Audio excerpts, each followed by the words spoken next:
Hey, again, guys, go to AGTV on YouTube. That's the homie. So let me introduce, for the people that don't know, Greg Kading led a federal task force that went on to solve the Biggie and Tupac murders. And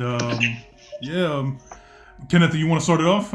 Yeah. So the thing I've been looking at today is these FBI documents. I watched a video on YouTube that Gene Deal did, and so I guess just to kind of get an idea of what I'm looking at with these FBI documents. So the video I watched from Gene Deal, he was saying that these were done, that this information is from right after the murder happened. But from looking at it, it looks like a lot of these documents are from like 2002, 2003, years later. But at the same time, a lot of the information looks basically like a carbon copy of the Russell Poole theory. So I didn't know if all of this is, actual FBI information from an investigation, or if this is just information that they got from the different CIs, basically the same CIs that Russell Poole used for his investigation. Yeah, so I think if you're talking about those FBI documents that were like really heavily redacted. Yeah. Okay. Yeah, that was all a regurgitation of information that had been previously chronicled in the investigation, the LAPD investigation into Biggie. And so years later, I guess it was like in 2002, an FBI agent kind of began to lean into whether or not there was any truth to those claims.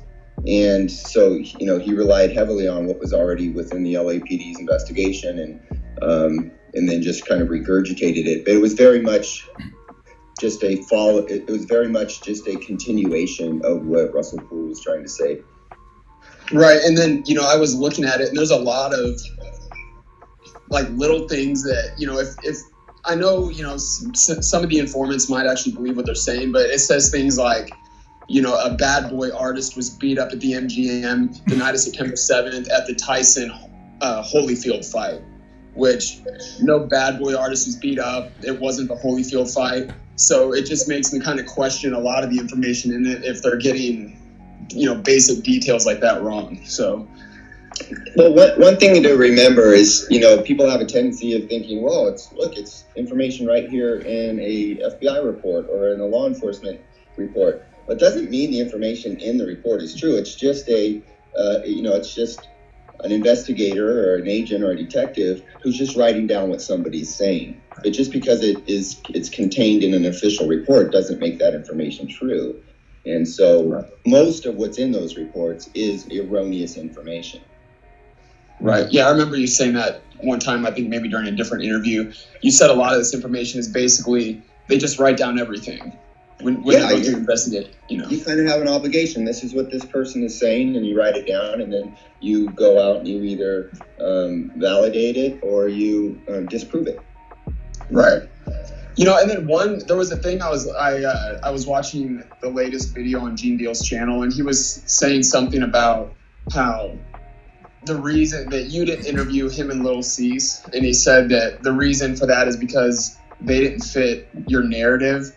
But I could be wrong here, but I thought maybe you did that you did talk to Gene Deal, but I could be wrong. So what did it happen? Remember, I came along in 2006. So, when I got involved, Gene Deal had been interviewed 9 years prior and on more than one occasion. So I had all of the information that Gene Deal had already provided. And then, of course, it got even a little bit more complicated, is because they were potentially on the witness list for Biggie's family's lawsuit. And so because they're witnesses on a lawsuit against the city, there's somewhat of a conflict of interest to go out and try to interview them, because what would happen potentially is then I get accused of trying to dissuade witnesses in a case against the city, which is one way they would interpret it. If I go out and interview him, and then his attorneys or Valletta Wallace's attorneys come around, hey, this investigator came over and he, interrogated or interviewed or, whatever the case may be. So that was the reason the LAPD said, don't interview the people that have already been interviewed and are potentially on the witness list. And, just practically speaking, keep in mind, Eugene Deal had already said what he had to say during multiple interviews. And so likelihood is if I go interview him, I'm assuming he's going to say the same thing. Why would his story change 9 years later when I talk to him? So then once I retired and I no longer had that issue about like a conflict of interest, I did call him. I was actually with a guy named Chris Vogel who worked with LA Weekly magazine. And we were all on the phone and I was like, hey, Gene, why did you say this in this documentary, a Tupac and Biggie documentary, where you sit there and say, yeah, that's the guy, when you'd already identified somebody else back at the time of the murder, or around the time of the murder, who wasn't him? And he says, well, I misspoke. And this was his words to me. He said, well, I just misspoke. What I meant to say is that looks like the guy. And so that changes everything completely. And of course, now we know that was a bullshit identification because Amir Muhammad had absolutely nothing to do with this murder. And so, that's... Right, and didn't the two guys he identified when he said this looked like the guy, they look absolutely nothing alike? The two none whatsoever. I think I'll send you the 6-pack if you want to see the person he identified. I don't know if it's already online, but you can clearly see that he looks nothing like Amir Muhammad. And of course, Eugene Deal doesn't even identify Amir Muhammad until that information is already out in the public, falsely accusing him of that. And so is his photograph. So the whole thing is painted. Sorry, I was going to say, this is something I could be wrong about this, but in addition to where he said you didn't talk to him or Little Cease, I was under the impression that Little Cease at some point was shown a 6-pack lineup that had Amir Muhammad's picture in it, and he didn't identify anyone, or he didn't identify, it was either he didn't identify Amir or he didn't identify anyone at all as the person he saw, which I know he didn't really get a good look anyways, but I thought that maybe he saw Amir Muhammad's photo in a lineup and didn't circle it. Is that true? Yeah, they were, exactly. And they were shown a whole bunch of photographs. The only person that, if I recall correctly, Little Cease, the only person he identified was Keffe D because he knew him from prior contacts. And so I think he said, yeah, I recognize these guys and these guys because they walked up to us at the table, inside the Auto Museum, or inside the Peterson Auto Museum. And he didn't identify them as suspects. He just identified them because he recognized their picture and said, yeah, I know this guy, this guy, and this guy. But Little Cease never identified anybody as a shooter, including Amir Muhammad. Gotcha. Yeah, because he's always saying, me and Little Cease saw the same guy, and I just thought that was strange. If they saw the same guy, why didn't Little Cease point him out?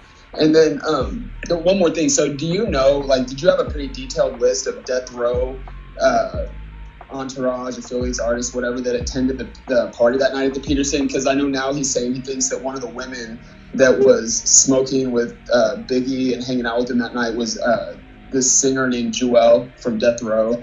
Do you know if she was at the party or not? Yeah, I do believe she was at that party, and we've already put that information out there. So my question to Eugene would be, well, why didn't you tell us that information back when all this was still a relevant topic back in 1997? Why are you talking about this now as opposed to when it actually mattered? Right. Oh, easy money. Yeah. I don't know what his motive is, but if you know what I should do? I should just give you his entire LAPD interview. Please. Post it, and then people can just compare what he says now versus what he said then. Please do. That'll clear up a lot of stuff. Yeah, it's a long interview, but I don't know how to transfer a large media file like that. If I gotta fly out to California, I'll do it. I'll be on the next thing smoking. Hey, but Greg, for the record though, and I know you just made it clear, but I want to just say the record. You have never interviewed Gene Deal, and you were not the cop for the longest. He had people believing, and I don't know if it was because of how he interpreted or how he just came off, just so aggressive and angry, but for the longest, he had people believing that you were the cop that secretly recorded him, and you were the one that showed him this so-called picture. And for the record, you were not the cop. You were not the investigator that did that. Correct? I've never met Eugene Deal in my life, and the only time I'd ever even spoken to him was after I retired. When I called him, as I said earlier, when there was a reporter also on the phone, and that wasn't recorded because it's illegal to record without all consent in California. So I've never recorded him, but I do have his recordings from when he was interviewed by the police, but it was never me. Yeah, because if you listen to him, all this time, I think maybe like a couple interviews ago that he did or shows he did, he kind of cleared it up that it wasn't you that showed him this picture that he was basically putting. I don't even know how it came to fruition that and your name got into it, but you weren't the cop that showed him this picture, and that's what he had people kind of believing just by how he was presenting that picture thing that he had going on. Yeah, I'm not sure why he was saying that, or what the story is. I can't really make a lot of sense of any of the things that he says, but well, and while we're on the subject of that picture, I know when Gene first started saying that, eventually maybe a couple weeks later, Greg did release a photo from the Peterson from the surveillance footage that shows a tall guy in a suit with a bow tie, kind of looks like the Nation of Islam guy. Mm-hmm. Which I think is probably the photo he was talking about. But since it was released and it didn't show what he claimed it showed, then he's saying now, oh no, that's not the picture. There's a different picture. And, do you know, is there actually a different picture that shows him and Puffy and this Nation of Islam guy standing side by side, or? There's no such photograph within the police files. There were different photographers at that event. Marty Phillips was the main photographer, and he provided us with all of his film because he was chronicling that event. He was paid to. And then, of course, the other photos and videos comes from the surveillance cameras, and they're super grainy. They're like that really old school grainy black and white. You can't make out anybody on it. You can see figures like that guy in the bow tie who is who I believe he had to be referring to, because there's no other photos out there that are consistent with the story he's telling. Shahid. But anyway, I got one question. Was G Money ever interviewed? Who? G Money? Somebody named G Money. Oh yeah, of course he was. Yeah, Anthony. Yeah, of course, Greg Young. Off the top of your head, I'm not sure if you would be able to know what he had said, but do you remember what he stated? Yeah, so in his audio recording, his police interview recording, which I listened to several times, he says, "Man, I just got down." And he goes, "I looked over, I saw a gun, and I ducked instinctively. I didn't get a chance to see the guy's face or commit it to memory. It just happened so fast." And he was in the driver's seat, so he would have been higher than the car and really not even in a position to look over. He would have had to crane his neck up and try to look out the window, which you're not going to do when somebody's getting ready to blast on you. You're going to try to get out of the line of fire. So, and that was all consistent. He said, "Hey, I didn't see the guy." And then years later, again, same thing type of happens. He gets kind of coached in a much later interview, and they're going back and forth. He's like, "Yeah, it looks like the guy that." No, it's not. It's the. So the whole thing's just completely tainted when you have somebody's photograph being in the newspaper, and it's saying this is the guy that killed Biggie, and then you get interviewed and you just repeat that information, which is what I believe both Eugene Deal and G Money Gregory Young did. But it's the most important thing is just to listen to their original interviews, and you can see clearly the descriptions that they had or didn't have, and that's when it was pure. That's when their interviews were pure and untainted. What are your thoughts on Gene saying that Reggie's a snitch and he made some deal with you in order for his father to avoid jail time on that drug stint that Reggie's doing now? Again, listen, I came along in 2006. Right. I didn't know Reggie Wright Jr. in 1997, and I certainly never spoke with him until at least 2008, when we went and interviewed him. So he had already been interviewed by law enforcement, the FBI, the Sheriff's Department, the LAPD, at least 10 times prior to me ever even being assigned the case. So how is it that he becomes my snitch when he's already been interviewed 10 times by other people 10 years before I even got involved? Right. Not to mention, him and his dad didn't get in any of that trouble until 10 years after Greg interviewed him. You know what I mean? So how would he have even known that? You get what I'm saying? The timeline doesn't even make sense. Right. That was like 2015 or something. Yeah. So now, Right. Any thoughts on he has stated that you stated, he kind of twisted your words, that Puffy can't be arrested because or prosecuted because of this because he's too rich? That's what Gene's saying that you said. Yeah, and again, that's just a misrepresentation of what I've ever said. I've never said that he can't be prosecuted because of his money. I said, but because of his money, it allows him to have a really formidable defense team. You know, he can hire the best lawyers in the world, and they would shred a person like Keffe D apart just based on his background and gang affiliation and prior lies and his... You know, it's like you can't put Keffe D on the stand and expect him to be your sole witness against a guy like Sean Combs.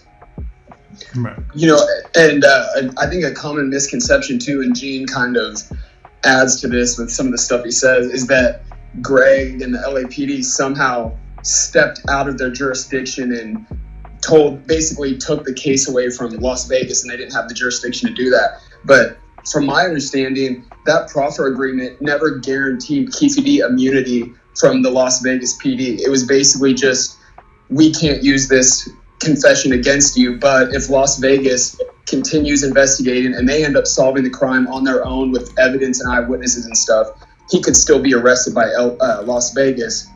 It was just them, you know what I'm saying, like making a deal where this information you're telling us in the meeting can't be held against you and you can't be arrested for it, basically. But it doesn't grant him immunity forever.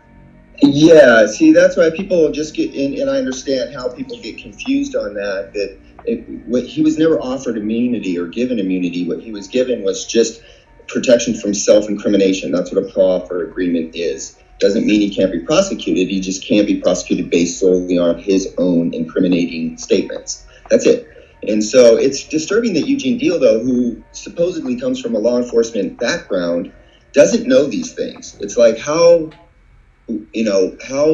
naive are you as somebody who came out of the parole system, I believe, and not knowing that this is the way that these investigations take place and what the parameters are. And then what's equally disturbing is that he is so comfortable continuing to accuse a factually innocent man, a factually innocent black man, of a crime that he didn't commit. And you're a parole agent. You should know that you don't go out and make those allegations against people unless there's strong evidence to support it. So that's really another disturbing thing, is like, how can you be so comfortable to blame somebody who's provably innocent? Right. What do you say to people or to Gene that say anybody like Keffe D is going to say anything or agree to say what you wanted him to say in order to get out of that situation that he was in, where he was facing so many years, and also not only him but his family members as well? Well, again, and it's just Keffe D's recording is out there. You can listen to him confess, and there certainly is never a moment where I'm sitting there putting words in his mouth. I ask him questions, he answers them, and he's either telling the truth or he's not. I believe he's telling the truth, and I think he can demonstrate that it's truthful. And so Keffe D sat down, he was proffered. We went in there thinking we were going to talk about Biggie, and he changes the conversation essentially to talking about Tupac, and he sits there and explains things as he knew it.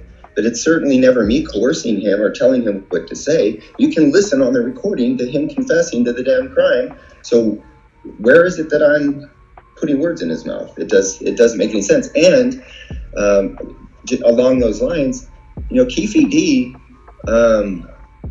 has changed really minor elements to his story.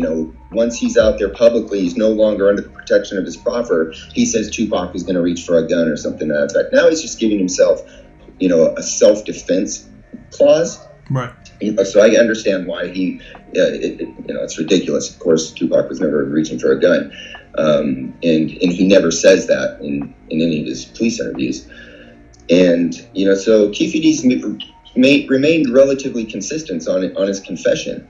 And then Eugene Dale says, well, it doesn't make any damn sense. What do you mean it doesn't make any sense? It makes perfect sense. Orlando Anderson was always the primary suspect in that murder because he's the guy with the motive to go and shoot Tupac.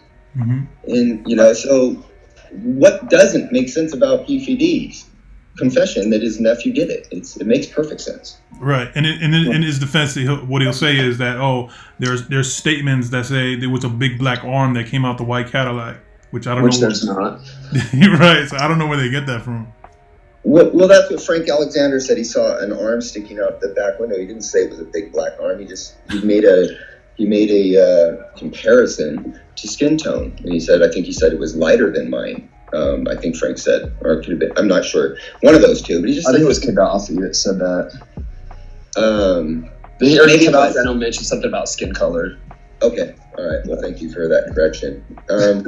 So yeah, and with Keffe D and this whole jurisdictional thing, let me just clear that up for you.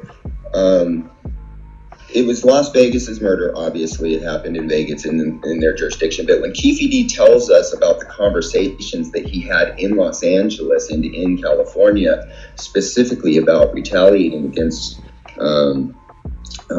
guys over at Death Row, Suge and Tupac specifically, that gave us jurisdiction because that's where the conspiracy now starts. So the conspiracy to commit murder is now in LA, which gives us the rightful authority to look into it. It doesn't preclude Las Vegas from continuing in their murder investigation. It's not like we took it from them, or it's not like we could take it from them. It's their case. But it gave us authority to do it because if it's true that conversation happened in LA, we now have jurisdictional right to look into it because it's a crime, a conspiracy to commit murder.